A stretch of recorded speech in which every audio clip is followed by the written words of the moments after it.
Are you a mom that is navigating this challenging terrain of parenting, wondering why your adult child seems disrespectful?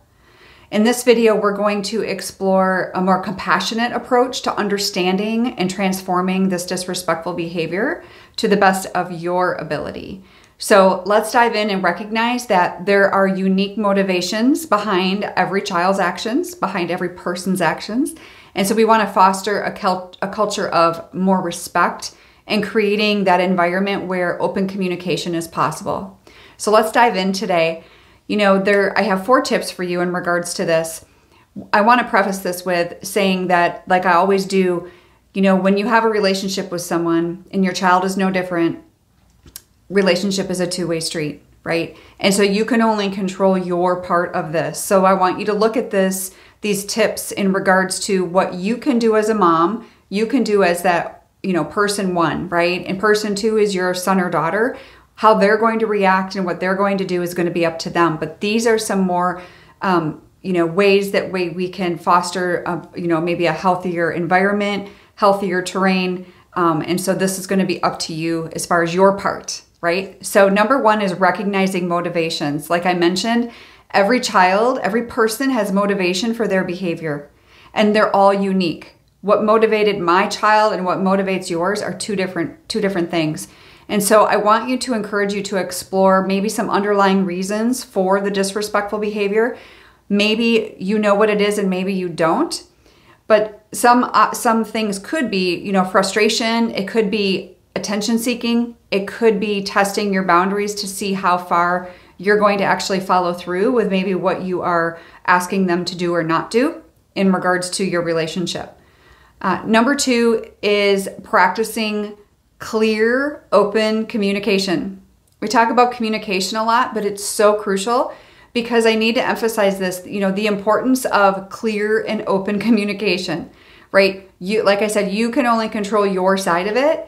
It's like having a one-sided conversation when someone is disrespectful. And that is where a lot of times a conversation has to end because all you're doing is fueling their frustration. You're fueling these things that are causing them to be disrespectful. Whatever is in their heart or their mind that they're struggling with, we're fueling it, right? And so sometimes you do need to take a step back. I work with a lot of moms who have to do that. Sometimes they have to block them.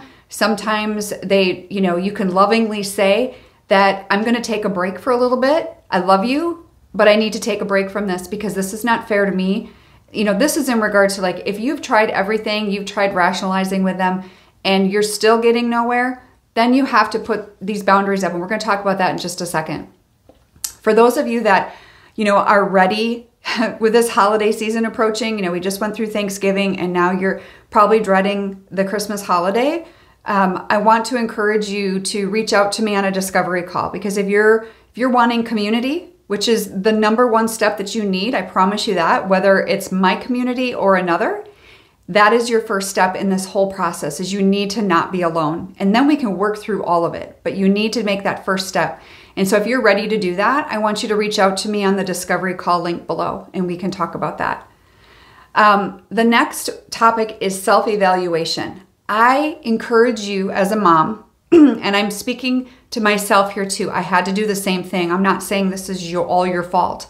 This is never one person's fault. Okay? And we're not here to play the blame game. It doesn't matter what has happened. We just want to fix it. And so I want to encourage you to discuss the importance of you evaluating your own behavior, but also your reactions. Many times it's our reactions that tend to cause more strife. And so I want you to consider that and just really be honest with yourself. Also, I want to encourage self-reflection.